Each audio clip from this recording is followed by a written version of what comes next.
thank you all for coming. This is our 7th exhibition, and it's been truly an honor to show John's work. I don't know where we go from here because it's the worst of John Waters. So, and that's a big competition. What future there is, but anyway, thank you, John. Thank you, Arthur. Thank you for having me so many years. Thank you. And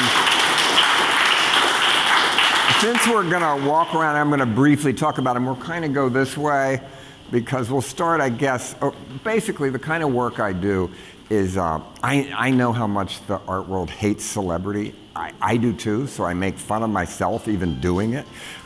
They hate that more than anything in the whole world. So I'm trying to make fun of myself first, of even being a photographer, because I have no craft. That is a word that I don't use, craft. What I'm doing is an idea and humor. And this whole work is about editing and writing. I think up a thing and I write it right to left, just like everything else I do.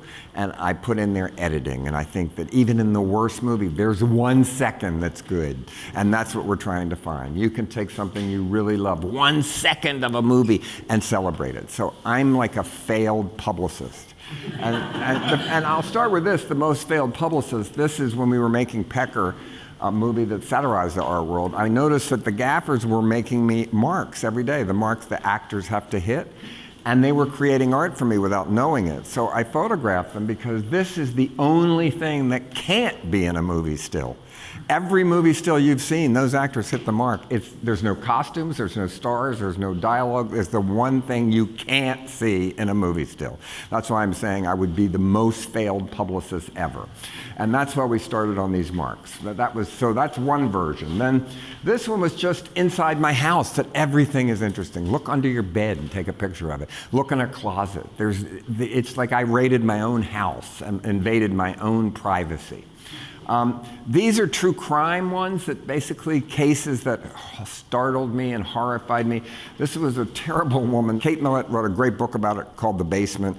And she and her children, they did carved, "I am a prostitute and proud of it" on foster children's breasts. And I thought, well, that's pretty horrible. And this is her after she got out of jail. And they asked her at court, why did you do it? And she said, to teach her a lesson, which didn't seem like a very good defense to me. But this is her when she got out of prison and said she had studied cosmetics. She learned how to be a hairdresser, you can tell. So she learned how to be a hair hopper in court. And the Move case, something people have forgotten. It was when they bombed the whole neighborhood of black radicals that believed their children were naked because they didn't want them cursed by fashion. I love that. But and just recently they were let off. They got out of life sentences, everything. The city of Philadelphia apologized to them. So I'm trying to make you remember things. This is from my early movies. This is just my friend playing Jesus Christ. And we just did it one day, the full cavalcade, the Stations of the Cross, and crucified him and everything. And this is called the 13th station, Jesus Pukes. And you would puke. You'd shit yourself, too, if you're crucified. You know, I didn't go that far. But I'm just trying to be realistic about what happens when you're crucified.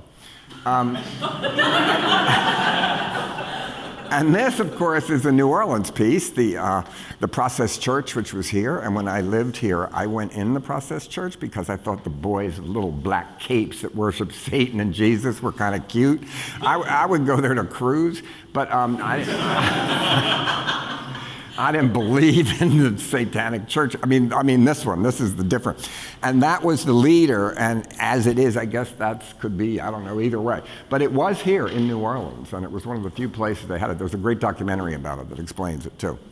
Okay, this is just, it's called 16 days or 35 days. Every day of my life, I have a file card, and I write down what I have to do every day, and then I take it off, like this one has. It's been 8,234 days since I've had a cigarette. I write that down every day. Wow.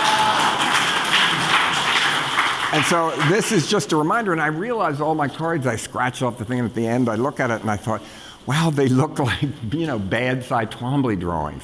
So, and he's my favorite artist, so I just kind of did them like that. And I didn't ever look what it really said, and Tracy Lord said, my fucking phone number was on one of them. So, you have to be careful. So, okay, we've got, let's see here, Bill Stroller. This one, well, it's the name of all the sex clubs that I've been to every one of them. And, but where those sex clubs now are gone, and the people that didn't die of AIDS now have families and children. So it's for their children. Little S&M gabies, you know, for the new non-binary crowd, right? Because I read you don't tell your child what sex they are. Now I don't know if I agree with that, but a person told me recently, whatever you get when you go home with someone now, it's called a bonus hole. I had not heard that term. So this is for your little bonus hole baby. That's all. Let's see. Can we just all move this way, kind of like? So this is when Elizabeth Taylor turns into me, getting a facelift. And I just liked at the beginning, her stitches look like me, so I rewrote it. What I do is take people's other director stills from their movie and put it in different order that means nothing of what the original film did. So I'm redirecting. So this is where she turns basically into me. And I love a corner piece. That's always something I think that adds a little, makes it even harder to sell, because you have to have a... Okay, this is called Necro. This is, you know, it's hard to play dead. It really is. You have to be really still for a long time. And this is all movie stars in coffins in a scene, which, you know, you can find a theme and you go back. And The Undertaker and His Pals was a great exploitation film I remember from when I was young. So that's where that's from. These are called different heroes I had. And I think you remember them. You keep one little thing to remind them. Everybody has something that influenced them. Johnny Mathis, in one of my books, Role Models, the first sentence I say, I wish I were Johnny Mathis. And I do, because he's so mainstream, so famous. And once I was with Greg Gorman and we were in Tower Records in LA, and next to us in the parking lot pulled in Johnny Mathis in a convertible, little sweater tied around his neck. I thought, oh my God, it's Johnny Mathis. So I always was and later I got to know him after I wrote about him in the book, and he was great. And we had him to dinner and he sang Chances Are to us. So that's an idol that turned into something great. Here's one everybody forgets. She was like first in opera. They had Florence Foster Jenkins, who became famous for being a bad opera singer. She became famous on Ed Sullivan. She sang Downtown. She sang it really badly. It was the #1 hit in the country. And she had a career of being really terrible singer, and nobody knew if she was in on the joke or not. But I love that. It's just, I don't want you to forget these people. These people were so important to me. Okay, we got here. All right, so when I take all these stills, these little movies, I take them with a real camera, with real film. Digital doesn't work, flat screen doesn't work. I have to have an old television that's like this. So this is called writer's block. This is a day when I couldn't think of anything. So I have on the TV, but I don't know what to do. So you can even celebrate that too when things go wrong. All right, this is called Chesty. It's all about presentation in the art world and minimalism and everything. And Chesty Morgan had breasts bigger than her head, and she starred in these movies called Deadly Weapons, where she killed people with her breasts. And her acting ability was like, they'd say action, she'd say the lines and look up and say, okay, give me the money. That was basically it. And I loved her always. I know where she is today, too.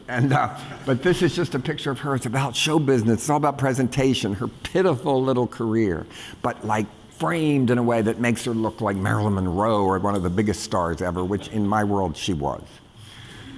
All right, this is called cutaway. A cutaway shot is what every director uses when you want... You have to cut to something and cut back to make the scene, if you do have a jump cut, if you don't. So every director does a cutaway shot. Ed Wood was the most famous for doing the worst ones. He would just cut away to a radiator for no apparent reason. So this is two directors. The woman that made Deadly Weapons, I'm just going blank on her, Doris Wishman. The lowest, really, director, you know, technique-wise. And Bresson, one of the most famous French directors. It's cutaways from both their movies. Which is which? You don't know. I know that one. I have to go and look. I forget. All right, my family business was fire protection. My parents' company was about fire protection. So when I was young, I was closest to my father when we'd be eating dinner and we'd hear the fire engines go off and we'd jump in the car and we'd go and watch our neighbor's house burn down. That's when I was most close with him. So none of these movies were about a pyromaniac. I just took all different stills from different movies and made it about him, even a porn movie, Naked Fireman. So that was just a tribute to pyromaniacs. And I did have a friend that was a pyromaniac. His picture was in every fire department and said, if you see this man, call. I just didn't ask him to light the fire at my house or anything, but I sort of remembered him when I did this. This is abstract Pia. I love Pia Zadora. I was one of the first people that wrote good things about her when she came out with this movie, Butterfly. And I just wanted to make her arty, just to have really arty credits about a star that was kind of, made fun of and never really was in an art film ever. But so that's a tribute to her. This one is called The Rope Collection. And what I did was break into another movie like an art thief and look at the art that was on the walls and stole it, even though the art in these movies had nothing to do with the plot in any way. This is in Alfred Hitchcock's Rope. You're not supposed to ever notice the art on the wall. But I snuck in, looked at it, and took a picture of it and stole it. And in the art world, appropriation it's called. In fashion, it's called referencing. And in documentaries, it's called fair use. It all means stealing. All right?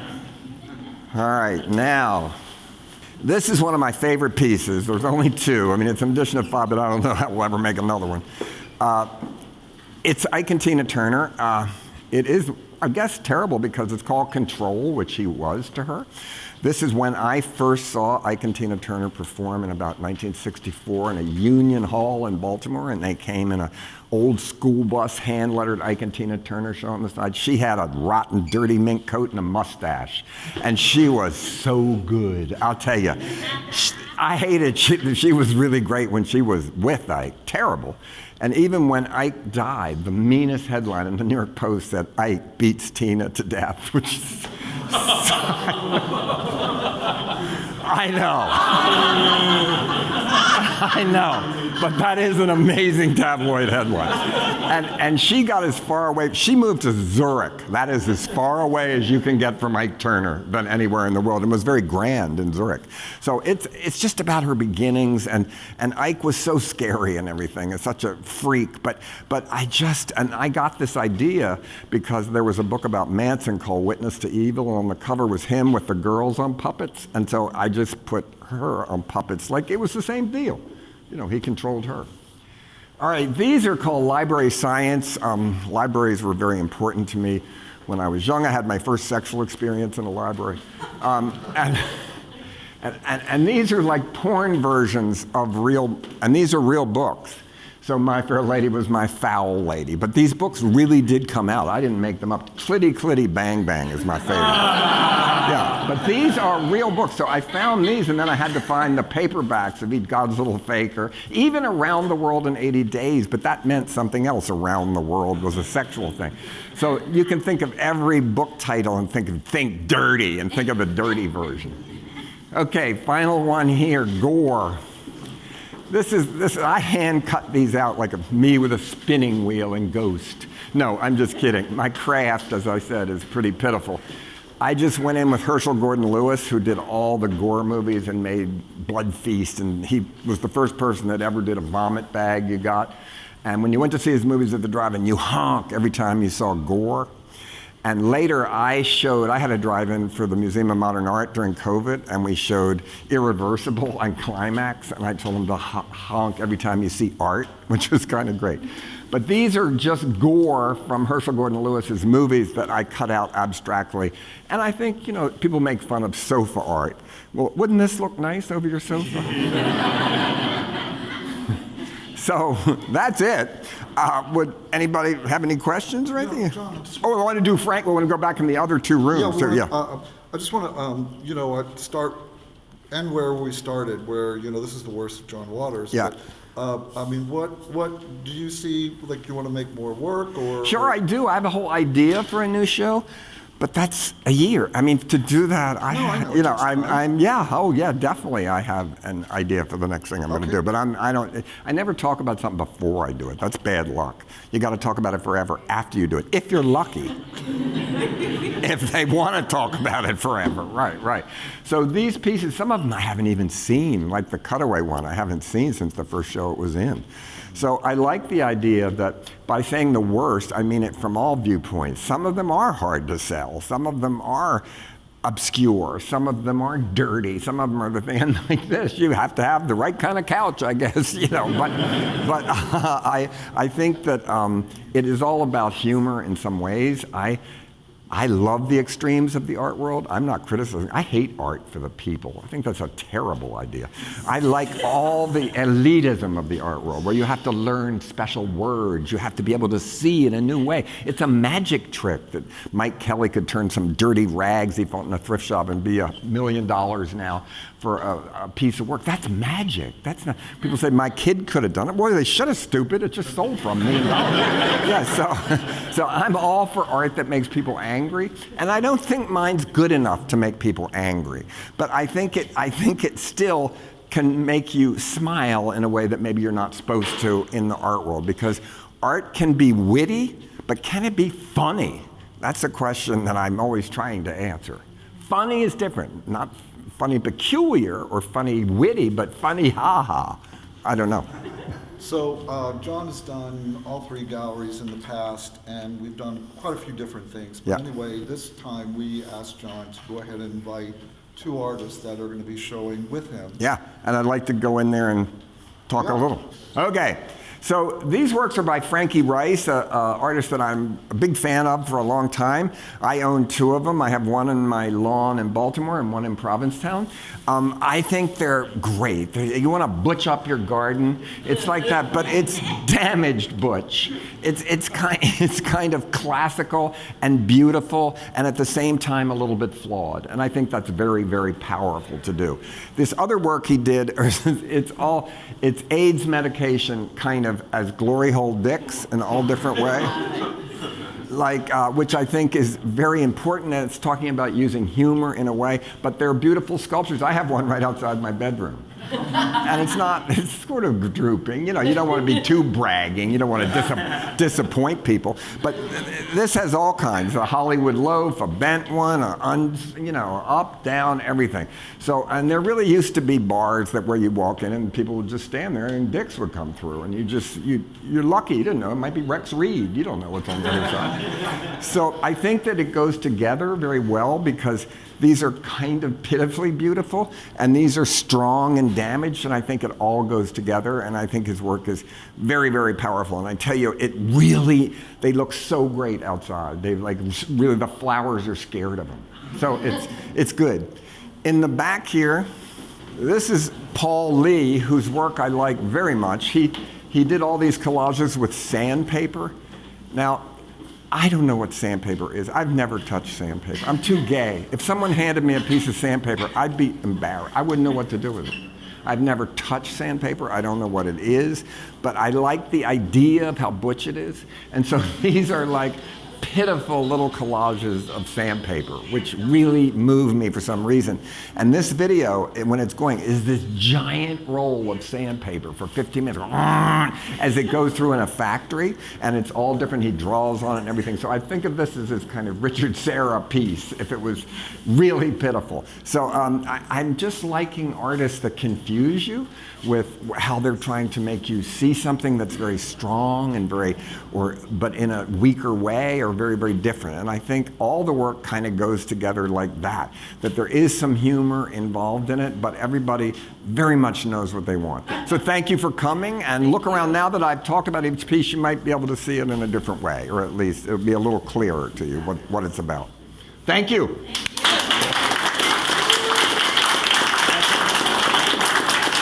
All right.